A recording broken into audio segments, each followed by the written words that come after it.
Welcome to another edition of Inspirado Projecto podcast.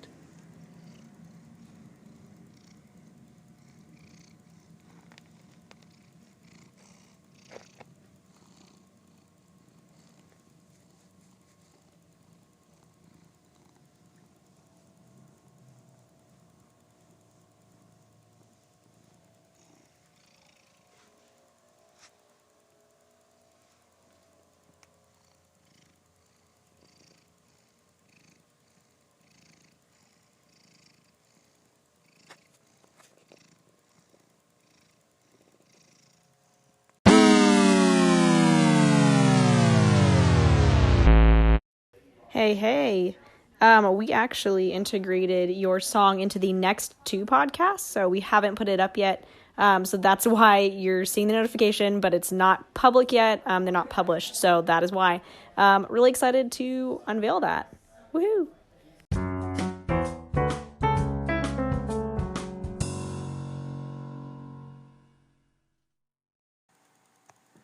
That was so cool. That message you heard is from Over the Thread podcast. I've been getting these notifications that they've been utilizing the theme song I made for them in the podcast. Yet when I go to listen to it, it's not there. So that's what that was all about. And here's a new riff that just caught my antenna.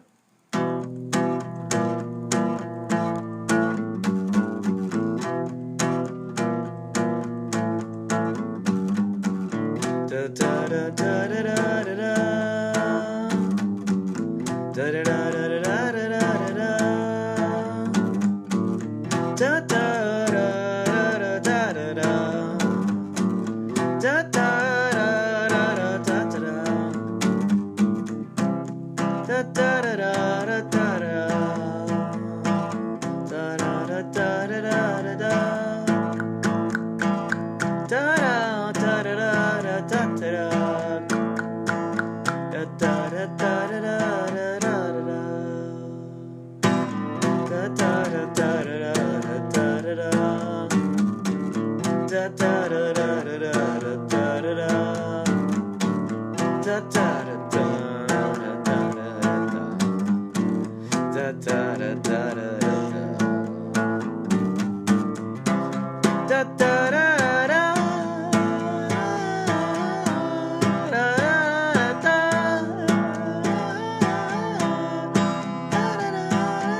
Aware of it, and now that we're moving along with it, we can intentionally do it, and that's where that real power is, because now you got your eyes on it.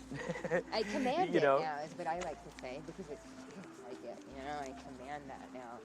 When I used to just live with it, now I command it, and I can make sure that it's always used in a positive way. Well, it'd be interesting. Okay, so how many things a day do you write down that you're gonna, that you're like, thank you for this and that and this and that? See, I wake up well rested, I achieve so much at work, I eat right, I achieve one errand and one chore, I relax, I create something before bed, and I go to bed and rest well. So like 8 things. Could you imagine if, like, as you continue to do this and it becomes so easier and easier for you to sort of collapse time, so to speak, it's going to get to 20 things. It's going to get Yeah. to 50 things. I mean, Well, it's some of going those to get things will crazy. just become like a natural thing. Like Yeah. I'm just automatically doing these things when I get off of work and going to bed at this time and Yeah. resting. So now I'm throwing in this extra stuff because I'm already doing that, you know? Wow. Wow. Incredible. Incredible. And you should try it just for shits and giggles. I am. I'm definitely going to. I'm Yeah. definitely going to. It's a really fun experiment. You wake up tomorrow and you're like, today's was a great day. I woke up feeling well rested. I worked on this project that isn't due till next week and was able to finish it unbelievably in just 1 hour or whatever. You know what I'm saying? Yeah. And now I have all this free time today to enjoy, so I wrote a short story and it really was cool. You know what I mean? Oh, that's great. Yeah. That's so brilliant. Yeah, do it. I'm telling everybody about it. I'm like, just try it. What does it hurt? Try it out. I don't care if you think I'm crazy. Just fucking try it. Yeah, because there's And no get harm back in to me. Yeah. Yeah, the proof is in the pudding, as they say. You know, Yeah. like actually an application of it and testing it out. Yeah. Like, that might sound crazy, but you try it. See what you think. Are we going to the right or left? I We're can't gonna go remember. right. Oh. I think. 99% sure. But yeah, let's do. You know, that anything dangerous could happen at any minute, you know, with these kids. It's like a real slice of life. The acting is phenomenal. I can't believe I've gone this long without seeing that movie. It's so good. Have you ever seen Lost? The TV show Lost? No. There's a character on there. His name is something Arnst. Arnst or Arnst. I can't remember his name, but the guy who plays that is in this movie, and so it was just crazy to see like a young version of him in this movie. Yeah, River's Edge, and it also has Dennis Hopper in it too. Oh, and Crispin Glover. Do you know who Crispin Glover is? Crispin Glover was in. Have you ever seen Back to the Future? He was the dad. Get your damn hands off her. That's Crispin Glover. And so there's a younger, you know, he's young in this movie and just phenomenal.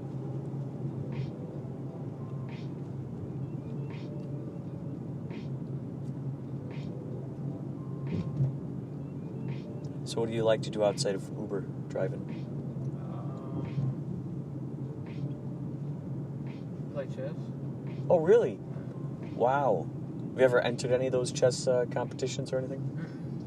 In 1,000 Did you play it online? Turn left. I play online and I play with different people. Wow. My buddy's dad was he really liked chess. He had this little book that I guess he would make one move a day or something. I don't know how he was doing it, but he was playing back and forth with someone. And like, wow. It's just, chess has always intimidated me because it seemed like the forces were closing in on me, and I don't know what it was about that game, but there's something that just has always kind of freaked me out about it. However, I've always admired those who knew how to play it, because you got to think, like 17 steps ahead or something, right? Something like that. You got to think pretty far ahead and try to imagine all the possibilities, right? I Turn mean, left on Santa Monica Boulevard. have you been doing chess your whole life? No, actually, I've always liked puzzles, but I've been playing chess for like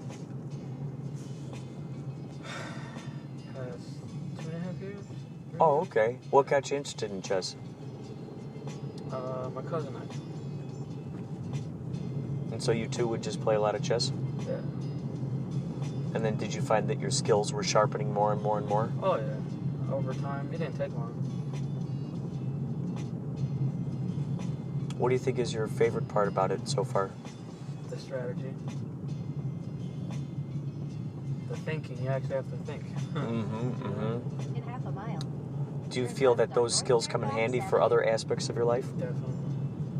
What ways have you been finding yourself applying some of what you've learned through doing chess into your daily life? I used to have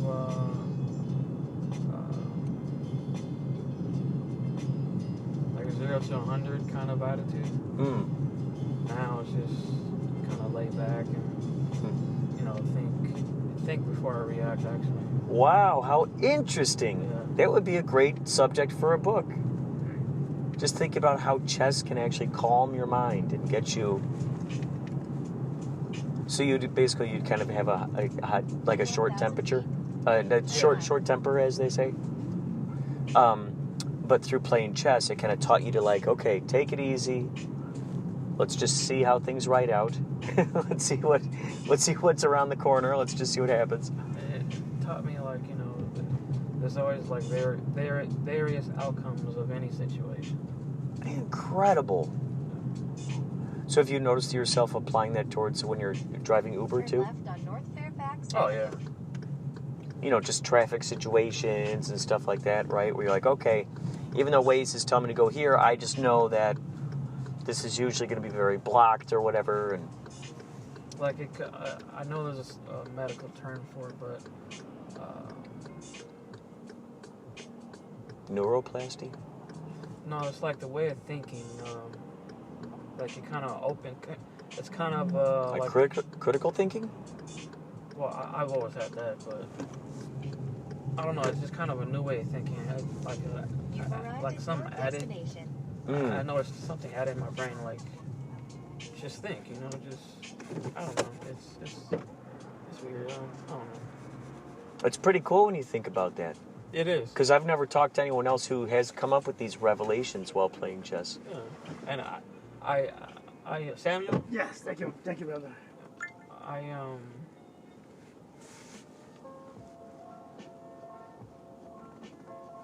I notice it. I just start to notice a lot about myself, like as far as what I eat and how it reacts to my body. Like, you know, like I can even tell when I have like my blood pressure is like elevated. In 900 feet. Like come in Turn right tune on with my Fountain body. I don't know, just by thinking. And By actually stopping, like just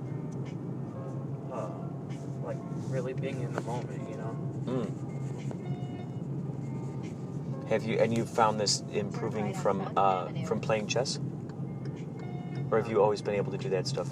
No, that's once I started thinking about everything. That's cool. What about you? Do you play chess? No, man. No? I'm not even good at it. Do you? He likes to play chess, and he came up with some really good revelations while playing chess. Oh, wow. He says that it's calmed him down, and 1.2 miles. he's more relaxed now. He kind of thinks things through, thinks of all the infinite possibilities. Okay. Which is, good? yeah, it's really cool, huh? I wouldn't expect to have that kind of insightful philosophical conversation with, Why you do? yeah, concerning chess. Like that's such a cool revelation. I mean, that could help a lot of people. You know, let's say instead of prescribing for some anxiety medication, maybe you go, look, you have to play chess. You sit down, you play chess. Do nothing more except play chess, okay, for an hour, then you take a little break, play another hour, and just kind of see how that works the brain. Why? Like my you know, online their stats, and my cut, I'm 34 and he's like 26,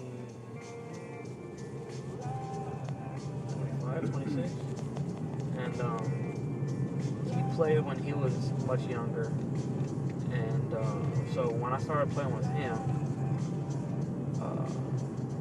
he only had, like 20 games, but he was very good at it. So when I started out, this is 2.5 years ago, so I imagine right now, combined wins and losses on his stats, he has about maybe 100 games. Me right now, I'm reaching 1,000. Oh my gosh. Yeah. So you really dove into it. Oh yeah. Holy moly. Oh, yeah. That's incredible. That is incredible. Now, are you a writer as well? Storyteller? I'm actually, I want to, I can't. I want to do that. Mm-hmm. I want to do that, like, so bad. because I do have stories.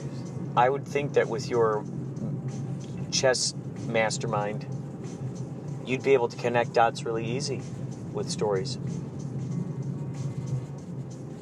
Right? I think that might help you out. Because if you got ideas for stories, 1,000 feet. I mean, Turn left. so you got all these infinite possibilities. There's something that a lot of writers do. They'll write down the scenes, each scene on a, you probably heard this, on a, like a little postcard size card. So they'll write out a scene, and just like you're saying, infinite possibilities. Instead of committing to saying, oh, the grocery store scene happens after the haircutting scene or whatnot. Instead of committing to that, they go, okay, here are all the different scenes. And they shuffle them around, and they go, ooh, okay, this one makes sense. This is really good. Oh, yeah, that's great. Okay, so he would go get his haircut after this thing. Okay, that's perfect. And then that's where he meets this person. Then after that, they go out and hang out in the park or whatever. But they have all those cards in front of them, and then they look at them, and then they see which is the best fit, and then they sort of start connecting those dots and figure out how do we reach from this to that, and then they kind of fill in the blanks. And maybe with your chess, your mind of thinking of these possibilities, that might be something that could help you. You never know. This is kind of too. Because a lot of these movies, you know, they're very, I don't want to necessarily say they're complicated, but there's a lot of plate spinning in some of these movies or TV shows. And that could be something very interesting In 1.1 with someone who's got a chess mind, Stay to the right thinking, on okay, 101 north. this character just made this move. They just went this way. How's that going to affect them in the future? Because this one might swoop in unexpectedly. Uh-oh, now what?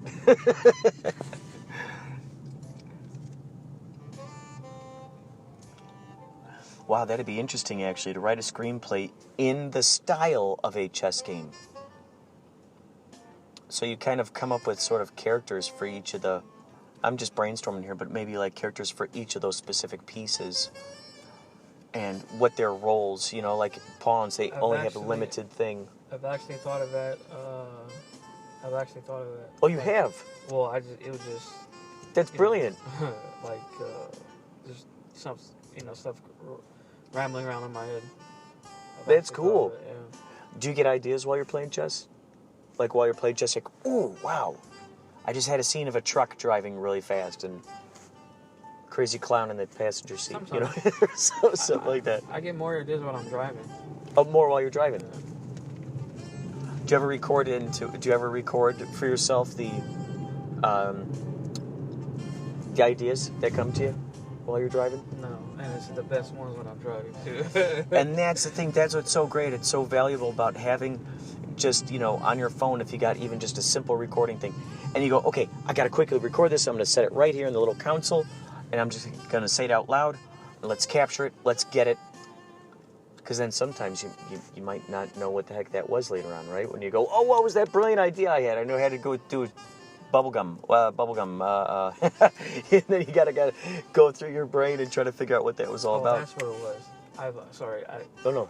I was trying to compare chess to poker, like the different types of player are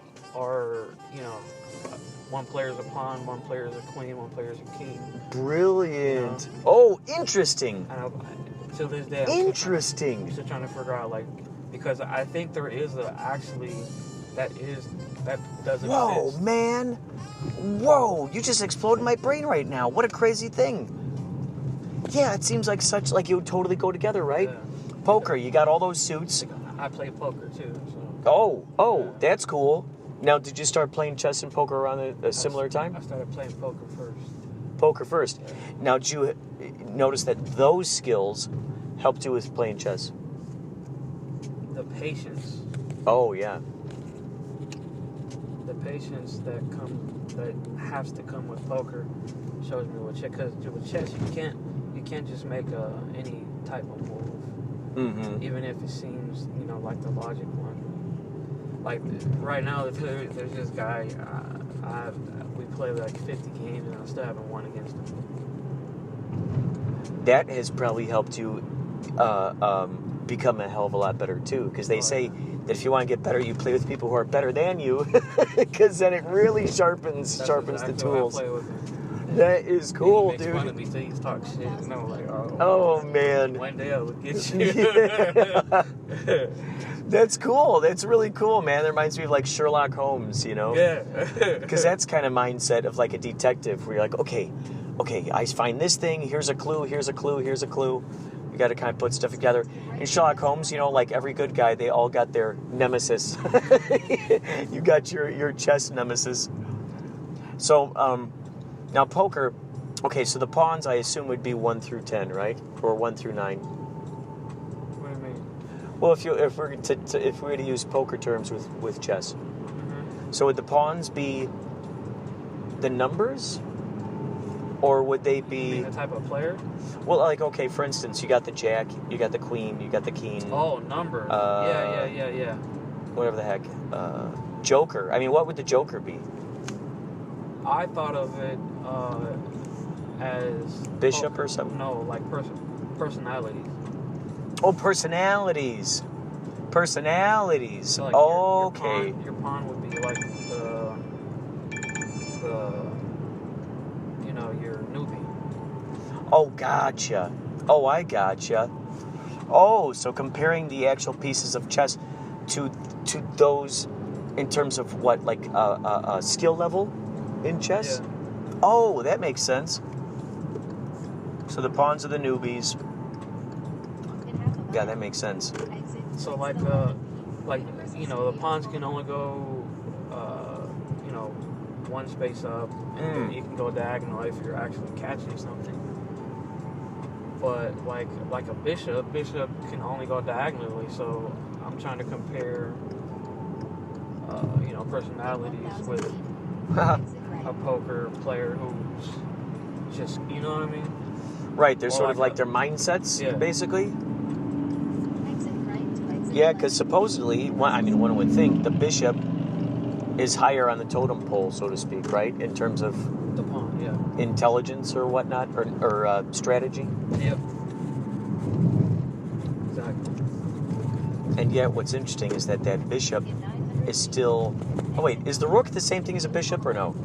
No, the rook is it can go as far as it wants, but it can go vertically and horizontally. Oh, it's a pillar, right? Yeah. That's right. Okay, that's right.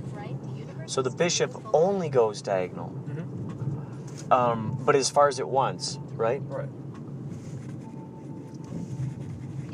And then and of course the knight, it just does the sort of L shapes. Mm-hmm. Wow. So do you think that you're going to go out to any of those poker tournament or chess tournaments? I've actually thought about it. I mean, I play poker in my tournaments. Oh, you do? Oh yeah. Oh, that's cool. Heck, maybe they could start doing like games, like tournaments that are kind of like triathlons. So it's like you play poker for a certain amount of time, until someone wins, and then after that, then you go and you do horseshoes, maybe. Then after that, you go do some chess. Reed? Hello. So are you into chess by any chance? Not since the 3rd grade. Not since the 3rd grade? Yeah.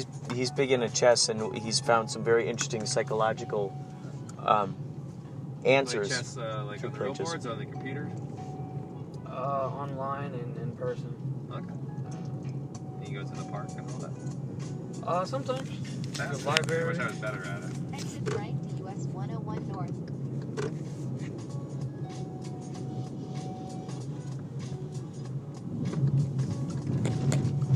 I've always thought it was interesting on movies where you see like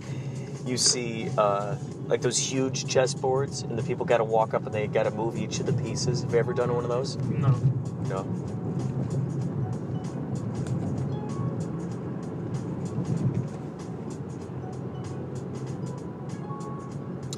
was a Twin Peaks episode where the people were...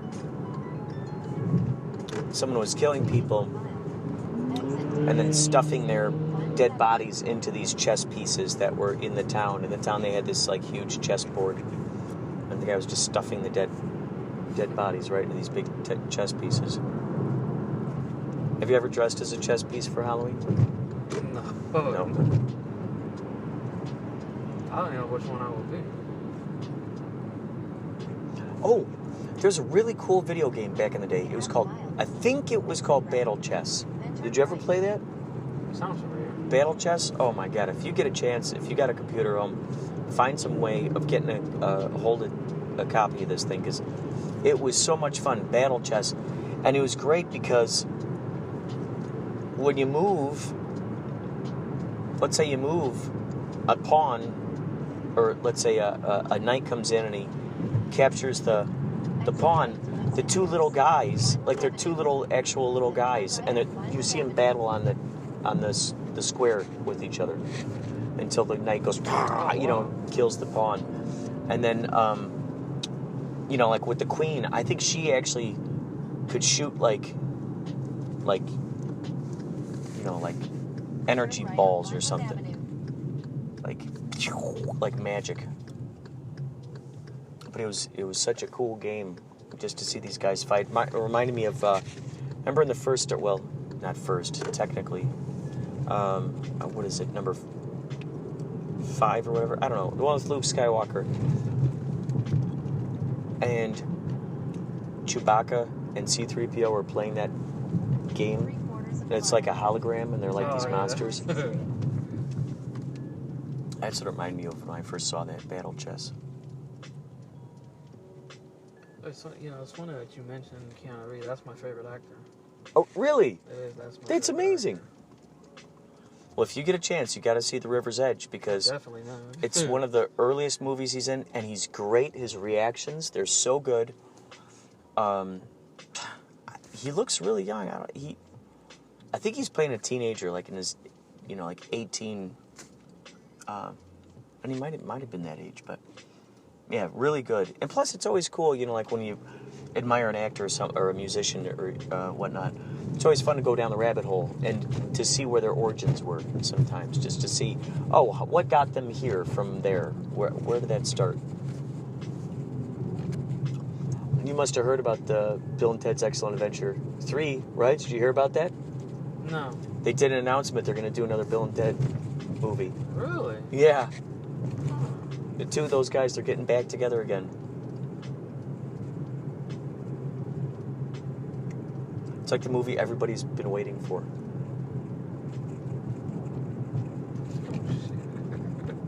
And then did you see or did you hear about the Karate Kid series that's on YouTube? It's called Cobra Kai. It takes place many years after Karate Kid, and now the guy Johnny owns the Cobra Kai school, and so he's teaching kids how to play karate, or how to do karate again. In 1,000 feet. And then Daniel, Turn right. Daniel-san, he owns a car dealership. It's so interesting. But there are a bunch of different episodes on YouTube Red.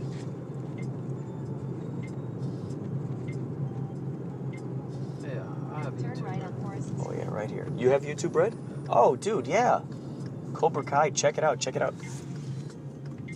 You could probably just type in Karate Kid TV show, and man, it's really good. I saw a couple episodes of it already, and it's really cool. They show a lot of old footage from the movie and stuff. Oh yeah, right here, this one. Your destination.